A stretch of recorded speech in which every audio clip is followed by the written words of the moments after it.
Olá, telespectador da TV Mar Canal 525, um forte abraço para você, muito obrigado pelo carinho, pessoal que nos acompanha neste exato momento pelo portal Gazeta Web e pelas nossas redes sociais. Estamos iniciando mais um dia e você ao nosso lado, acompanhando também todas as informações que ganharam repercussão em Maceió, em Alagoas, no Brasil e no mundo, nas últimas 24 horas. Peço licença para entrar em sua casa para levar a notícia de forma precisa, de forma atualizada e dentro dos padrões de qualidade que a TV Mar Canal 525 pela NET Claro, pelo portal Gazeta Web e pelo aplicativo TV Mar leva diariamente para os nossos telespectadores e internautas. Vamos juntos e acompanhe durante o dia as reprises do programa em horários alternativos. Vamos trazendo então, sabendo sempre que no TV Mar News tem o Apvida na bandeira principal. Mais de 40 milhões de pessoas fazendo parte. É o maior plano de saúde do Norte e Nordeste. Cuide de você e da sua família. Pensou em plano de saúde? Não esqueça, Apvida, saúde para valer. Vamos direto às ruas da capital alagoana neste início de programa com o repórter Fernando Palmeira ao lado do Chico Nogueira para trazer as primeiras notícias aqui no programa. Bom dia para os dois. Bom dia, Videlão. Bom dia para a nossa equipe, para todos que nos assistem, a você que está sempre com a gente. Um abraço bem apertado e muito obrigado. E a gente começa o dia bem, com esse sol belíssimo aqui da praia de Jatiuca, onde está a Academia ao Ar Livre Maceió, ofertada aí pela Prefeitura Municipal da nossa capital. E nós vamos falar de saúde, de sair desse sedentarismo. E as estatísticas, infelizmente, mostram um número preocupante. Olha, no Brasil e praticamente em Alagoas, 40% da população vive num sedentarismo. Isso significa que não é bom para a saúde. Olha só que exemplo, a gente começa essa matéria trazendo esse atleta de 73 anos de idade, Antônio Prado, está aqui conosco. Ele é gaúcho, tchê!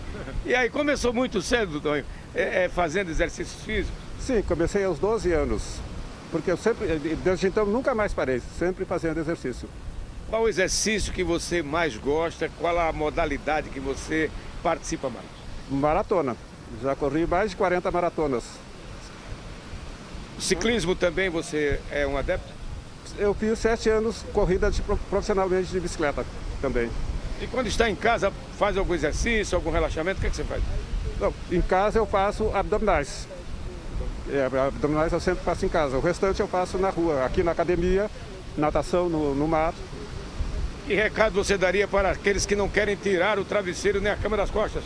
Diz aí. Que ou faz exercício hoje porque gosta, ou parar no futuro porque o médico manda fazer. O que o médico manda fazer é exatamente o médico que está aqui comigo, cardiologista. Olha só a orientação desse profissional da saúde. Vamos conversar com o doutor José Leitão. Leitão, e aí, saúde começa em exercício físico para o coração e para a saúde de uma maneira geral? Com certeza. Nós sabemos que o segundo fator de risco, o maior paciente evoluir com maior risco de mortalidade é o sedentarismo, perdendo apenas para o tabagismo. Isso é um fator de risco isolado. A cada 3 pessoas, apenas uma pratica atividade física. Isso é um dado importante e sério, porque o sedentarismo aumenta a obesidade, aumenta o risco cardiovascular, aumenta a diabetes e o risco do paciente também evoluir com hipertensão. Quanto mais parado, mais tem a possibilidade de ter problemas cardiológicos, sem falar nos problemas cardiológicos congênitos, né? Com certeza. A atividade física, isso foi um trabalho sueco que estudou pacientes durante 35 anos. Só o sedentarismo como fator de risco isolado aumentou em 21% a mortalidade desses pacientes, desse grupo de pacientes. Então, o sedentarismo por si só aumenta muito a chance do paciente evoluir a óbito e, além disso, o paciente perde qualidade de vida, porque existem outras doenças associadas também.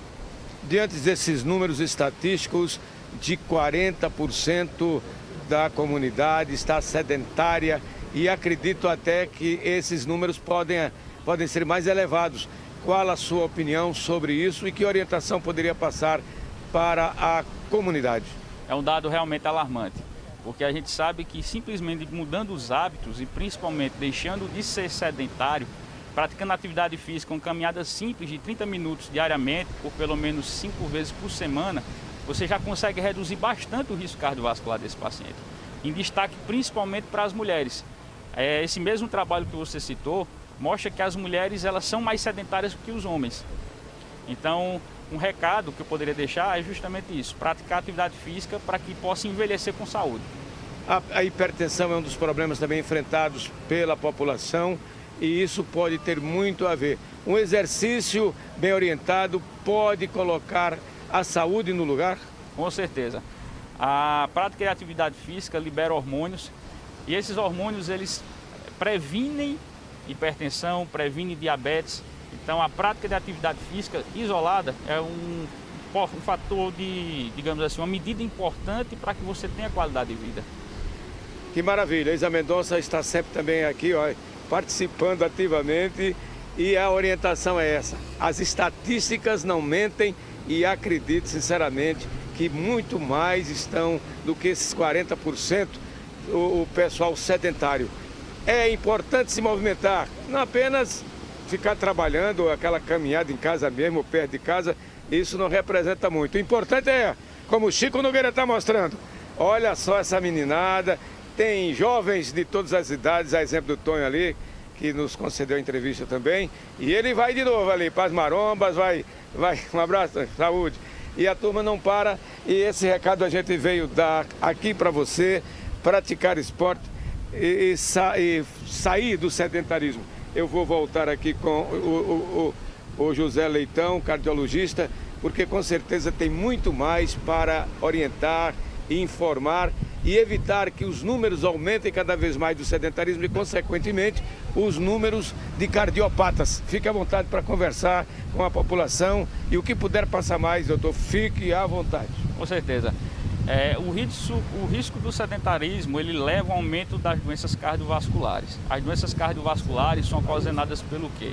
Pela dislipidemia e principalmente pela obstrução dos vasos, principalmente os pequenos vasos do coração e do cérebro.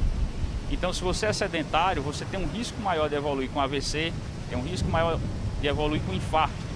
É aquela velha história, se essa doença não vai lhe matar, ela vai deixar sequelas. Então, mais uma vez eu friso, se você quer envelhecer com saúde, com qualidade de vida, pratique atividade física e mudança de hábitos alimentares também. Agora, o que nos preocupa muito, o que preocupa o cardiopata, aquele congênito, que tipo de exercício, o que é que se poderia orientar para esses pacientes com essas comorbidades? Antes de iniciar qualquer atividade física, em primeiro lugar, fazer a avaliação com o médico. Pelo menos fazer um eletrocardiograma, um teste ergométrico, para quê? Em primeiro lugar, para saber se você está apto a praticar atividade física. Porque alguns pacientes, por exemplo, eles não sabem que possuem arritmias, eles não sabem que possuem problemas no coração. Em segundo lugar, através desse exame, o teste ergométrico, a gente consegue avaliar a sua capacidade funcional. Isso também é importante, para que você não faça uma atividade física extenuante além da sua capacidade. Então, para os pacientes cardiopatas, a atividade física é fundamental. A gente sabe que a reabilitação cardiopulmonar melhora a qualidade de vida desses pacientes e assim como também reduz mortalidade. Nós estamos vendo aqui um povo de Maceió particularmente sofrido. Eu começo pelo Pinheiro, Bebedouro, Mutange, Bom Parto, etc., diante daquilo que todos conhecemos. E também a pandemia. Isso para o cardiopata é um problema de agravamento. Como é que o senhor vê? E a necessidade de um relaxamento e até de começar a se movimentar para não entrar nesse grave problema que pode trazer até um problema mais grave cardíaco e levar à morte, né? Exatamente. A gente sabe que durante a pandemia houve um aumento no índice de infarto. A mortalidade por infarto em Nova York aumentou em 8 vezes, porque os pacientes tiveram medo de procurar os serviços médicos. Além disso, houve um aumento do sedentarismo, porque as academias foram fechadas, a praia aqui no caso de Maceió também foi fechada. Isso é muito grave, porque esses pacientes que são hipertensos, os pacientes que são diabéticos e cardiopatas, deixaram de praticar atividade física e dessa forma aumenta sim o risco cardiovascular. E além disso, durante a pandemia houve um aumento muito de transtorno de ansiedade, que acaba prejudicando também a qualidade de vida desses pacientes e aumentando também o risco a evoluir com óbito. Nós enfocamos aqui o jovem, o idoso, mas agora estou lembrando também de uma orientação que com certeza o senhor pode nos trazer para as crianças, cardiopatas ou não, a necessidade de exercício e a necessidade de exames preventivos. Exatamente. No caso das crianças, a gente recomenda a prática de atividade física, porque hoje, com a questão dos celulares, as crianças estão deixando de brincar livremente na rua. isso é muito grave, porque o índice de obesidade das crianças aumentou bastante. Trabalhos já mostram, principalmente trabalhos americanos, crianças obesas elas têm um risco cardiovascular maior futuramente. Entanto que alguns serviços, algumas academias estão fornecendo trabalho específico para esse grupo infanto-juvenil, porque é uma preocupação a longo prazo. Então, a gente tem que acompanhar nossas crianças, nossos filhos e filhas, para que eles não evoluam com risco cardiovascular aumentado. Agradecendo aqui ao doutor Zé Leitão e a todos que estão conosco, a Isa também, a nossa colega, e aqueles que estão aí na obesidade, no sedentarismo, é preciso estar atento e acompanhar todas essas importantíssimas orientações que colhemos na manhã de hoje. Olha, é muito fácil, não paga nada. É só vir se inscrever aqui, a Academia Maceió, tem uma dessas lá no Feitosa, um módulo lá, e aí essa maravilha de sol que é vitamina D, imune o organismo, e esse exercício aqui nessa brisa maravilhosa, morna, gostosa, aqui do mar da Jatiuca. De onde falou Fernando Palmeira, para você que nos acompanha aí no aplicativo TV Mar e pela Gazeta Web, com as imagens do Chico Nogueira, Fernando Palmeira, e a gente segue aí em TV Mar News com Viderlan Araújo. O sedentário. Viderlan Araújo, o sedentário também. Faço parte desse percentual aí em que se coloca, através de estudos, 40% dos brasileiros como sedentários. E, naturalmente, isso traz números que refletem na obesidade, também no grande número de pessoas obesas no Brasil. Isso também faz parte de uma questão cultural que precisa de incentivo de berço para que as nossas crianças elas tenham o hábito de praticar atividades físicas, como o doutor José Leitão acabou de colocar aí. Hoje, a predominância dos aparelhos e eletrodomésticos, né, aparelhos celulares e eletrodomésticos, isso também contribui para que as crianças elas deixem de lado aquilo que nós, na época de crianças, nós tínhamos o costume de fazer. Jogar futebol, peão, pipa, correr o dia todinho na rua. Hoje, pouquíssimas crianças ainda preservam essa ideia do relacionamento em conjunto, presencial, principalmente para esse novo normal agora, que se trata de combate ao novo coronavírus e que as pessoas ficaram em casa. Então, o número de sedentários cresceu bastante e isso precisa também ser trabalhado na sociedade para evitar que os números de problemas cardiovasculares e também problemas de saúde no aspecto geral, provocados pelo sedentarismo e também refletidos na obesidade, isso possa trazer números e números crescentes aqui no Brasil. Nós temos o prazer de receber aqui no estúdio o professor Zezito de Araújo, ele que estará lançando uma obra que é denominada Quilombo dos Palmares, Negociações e Conflitos, que trata exatamente de uma realidade muito presente nas questões históricas do brasileiro, do povo em uma forma geral, né, do ser humano. Professor, muito obrigado, inclusive, por atender a solicitação da nossa produção e estar presente aqui conosco no estúdio. Parabéns, inicialmente, pela iniciativa de colocar uma obra que, para mim, é tão relevante para tratarmos de aspectos históricos e culturais do nosso povo, da nossa origem. Muitas vezes sequer nós reconhecemos as nossas origens. Eu gostaria que você falasse o que é que representa uma obra como essa para a sociedade. Muito obrigado pela presença, bom dia. Bom dia, Vanderlan, bom dia aos telespectadores da TV Mar. Essa obra, ela se torna importante no meu entendimento, dado que ela vem de encontro àquilo que você mesmo falou, é atender uma demanda da realidade histórica, principalmente do nosso Estado, só que ela vem com viés diferenciado. Ela faz uma nova releitura da história do Quilombo dos Palmares, colocando os grandes personagens, Zumbi, Gangazumba, Dandara, Aquatune, Andalactuche, como protagonista dessa nossa história. Então, sai daquele foco que normalmente os livros tradicionais colocam, o combate permanente entre o colonizador e o quilombola. Nós, com essa narrativa, colocamos o dia a dia dessa população. Mostramos que o Quilombo dos Palmares, como normalmente nos informa a literatura tradicional, era um refúgio de pessoas que fugiam do engenho. Pelo contrário, ali foi organizada uma sociedade. Não foi um lugar de refúgio, pelo contrário, foi um espaço de liberdade. Então veja que são conotações totalmente opostas daquela que nos ensinaram até hoje, que nós, enquanto estudante, enquanto cidadão ou cidadã, introjetamos isso enquanto verdade, que não é. Com isso, você desqualifica a importância histórica deste fato. Modifica a ideia de fragilidade para uma independência, na verdade, naquele momento, é isso, professor? E além do mais, você agrega a essa desqualificação histórica a negação desse sujeito pela sua condição de origem étnica africana. Então, esses africanos, eles são preguiçosos, saíram dos engenhos porque não queriam trabalhar e o refugiado no Quilombo dos Palmares. O livro traz uma leitura inversa. Esses homens, essas mulheres que vieram das civilizações africanas, principalmente do estado de Ndongo, de Matamba, que teve uma grande líder que foi a Rainha Nzinga, eles vieram como detentores de conhecimentos civilizatórios, eles vieram como detentores de conhecimentos tecnológicos. E eu deixo bem evidente quais foram esses conhecimentos tecnológicos. E foram esses conhecimentos tecnológicos que salvaram o Brasil colônia. Para você, professor, isso deve ter sido um grande desafio e eu gostaria até que você passasse para os nossos telespectadores a respeito dessa mudança no contexto dessa obra que narra de uma maneira diferente daquilo que nós aprendemos na maioria dos livros.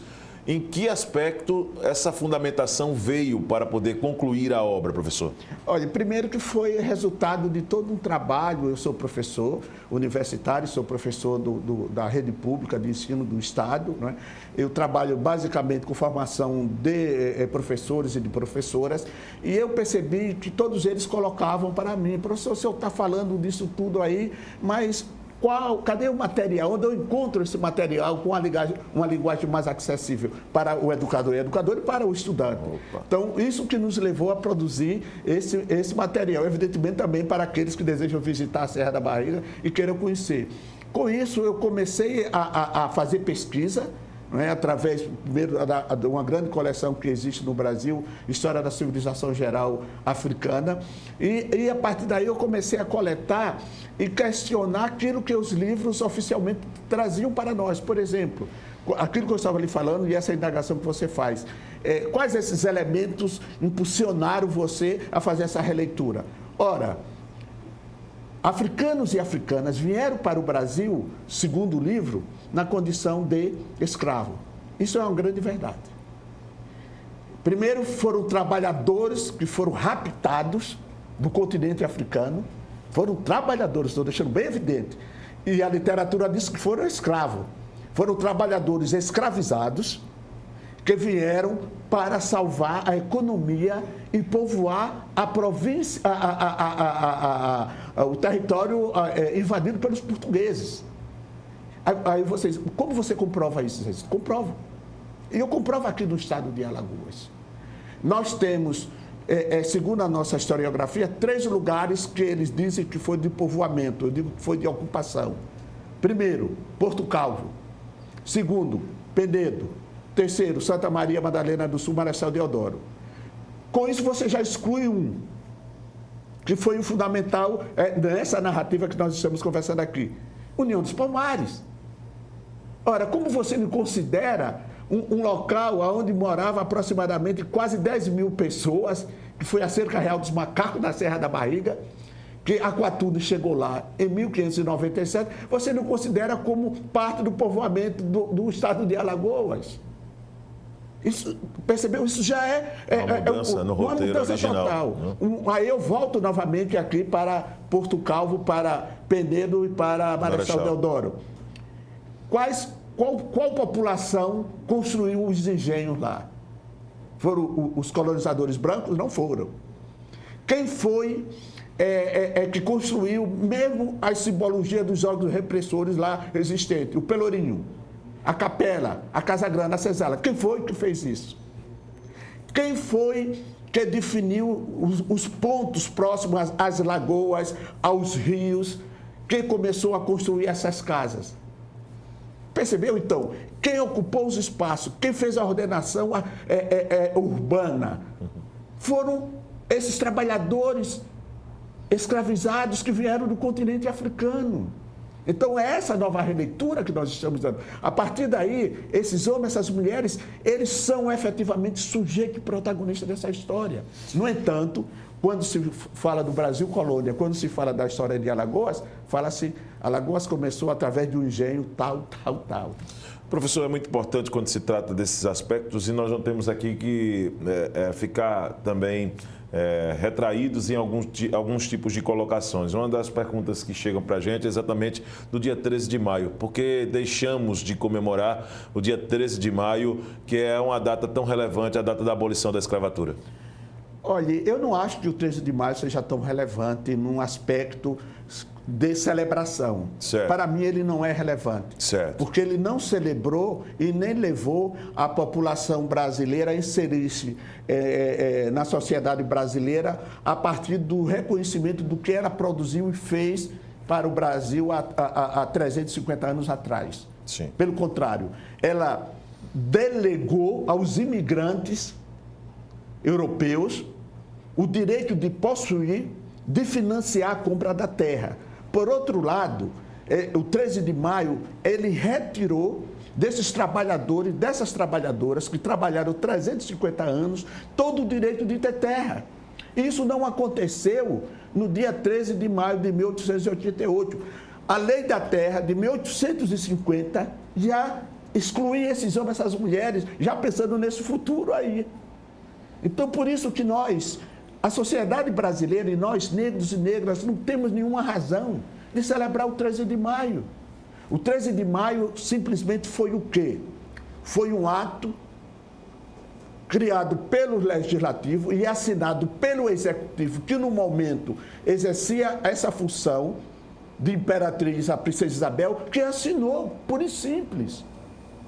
No entanto, se você vai analisar as leis abolicionistas, elas têm às vezes tem mais de 50 ou 60 artigos. A Lei Áurea só tinha 2 artigos.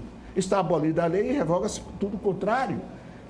Não teve nada que garantisse o bem-estar e a integração desses homens, dessas mulheres na sociedade alagoana. Por outro lado, todas as leis anteriores asseguravam todos os benefícios para os grandes latifundiários. Entendo. Então, essa é a razão maior. Por isso que o movimento negro, ele elegeu o 20 de novembro, porque foi a data em que Zumbi dos Palmares foi assassinado, aqui em Alagoas, lá na Serra dos Irmãos, entre a cidade de Cajueiro e Viçosa, para fazermos uma celebração e uma discussão política, porque ninguém festeja Zumbi, ninguém festeja Sim. a morte, mas é uma discussão política sobre a situação da população negra no Brasil. O 20 de novembro, a consciência negra nossa passa por isso. Não é nenhum tipo de situação que possa ser levado diferente dessa sua ideia, professor, que eu acho que é uma ideia muito justa, pelo papel relevante, sim, quando se fala dessas questões, principalmente para nós, que somos formadores de opinião também, que temos esse papel relevante, tá? Professor, eu gostaria de que o senhor falasse da preparação para amanhã, exatamente para esse encontro, onde se terá tantos assuntos relevantes falando das questões históricas, e gostaria também de onde posso adquirir exatamente o seu livro. Esse livro aí foi lançado ontem, né? Nós fizemos o lançamento ontem. É um trabalho que teve produzido pela editora do SESMAC, pela Eduneal, não é? E, evidentemente, com o apoio do SEBRAE, que o SEBRAE está, inclusive, também contribuindo para a publicação desse livro. Você encontra ele será distribuído nas várias livrarias existentes aqui em Alagoas. Será distribuído mesmo, professor? Não, aliás, vendido, né? Vendido, distribuído no sentido nas grandes livrarias. Qual será o valor, professor? Só a título Ele está numa média de R$30. Quando como está na situação da pandemia, o Sebastião, que é o nosso editor, que faz a venda, então vai cobrar uma taxa de R$10 para entregar, evidentemente, nas casas das pessoas que querem adquirir. Quantas páginas e quanto tempo demorou para concluir a obra? Olha, essa obra é uma experiência da minha prática educacional. Ele tem aproximadamente 100 páginas, não é? Esse livro ele é muito didático, ele é trabalhado no máximo para cada temática 4 parágrafos. Junto a ele vem imagens que foram recriadas por nós para a situação do dia a dia do Quilombo dos Palmares, e tem toda uma biografia dos grandes líderes como Dandara, Aquatune, Zumbi e Gangazumba. Professor, quero agradecer sua participação. gostaria que o senhor voltasse exatamente aqui para poder... E o professor tem que ser chamado, viu, gente, de senhor mesmo, porque eles são responsáveis por levar essa educação e nós acompanhamos aqui uma verdadeira aula do professor Zezito de Araújo. Parabéns pela iniciativa da obra, parabéns por ter dedicado também tanto tempo em pesquisas e colocar para seus alunos, tenho certeza, uma capacidade maior de enxergar de uma maneira mais equilibrada e mais justa aquilo que precisa ser enxergado. Muito obrigado pela presença. Eu que agradeço, né, essa oportunidade que nos deu aqui para falar sobre a realidade social negra brasileira e a história do negro e da negra aqui em Alagoas. Muito obrigado. R$30 o livro do professor Zezito de Araújo, Quilombo dos Palmares, Negociações e Conflitos. Nós vamos agora a um rápido intervalo. Na volta, nós vamos conversar com o prefeito eleito da cidade de Cururipe, belíssima cidade do Litoral Sul, maior região, né, litorânea daqui de Alagoas, o Marcelo Beltrão, já presente aqui no estúdio para poder conversar com a gente dessa corrida, exatamente até chegar à Prefeitura de Cururipe já a partir de janeiro, que foi marcada aí realmente por muitas pitadas mesmo, de situações e incertezas. Nós vamos a um rápido intervalo, voltamos já.